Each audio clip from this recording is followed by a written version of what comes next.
So I've got with me today Thomas, Willem, Davie and Pieter, and we're going to be talking about quite a few topics, just sort of all aligned with our journey, finding solutions for South African problems. And I just thought to myself, I mean, fix the railway between Gauteng and Durban and one or two other lines and you could probably save the roads. We must remember South Africa is geographically a very big country. And if you look at countries that went through these bouts of strong economic growth was when they started putting railroads all over their countries. The United States is an excellent example, which happened 100 odd years ago. And we are actually destroying that infrastructure. So we have to get that back. And we have to make sure it works properly. And to get private sector participation is actually very easy. Like, for example, the Session line. The Session line, you can simply put the whole thing in private hands. Tell me, Davie, I mean, why bother with railways if the trucks can do it? The very obvious answer to that is it is much more cost efficient. Effective. Much more cost efficient if you put it on trains.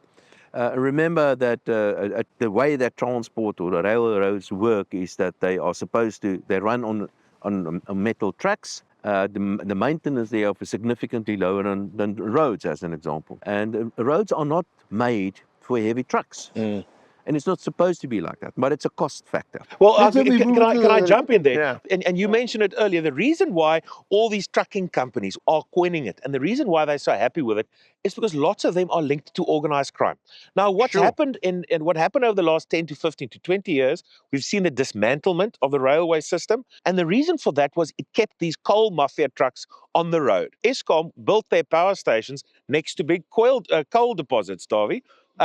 Which meant that the coal supply chain was right next to a power station. But with the depletion of coal, in many instances, power stations started to be built away from coal deposits, which meant that the coal needed to be transported to the Eskom power stations.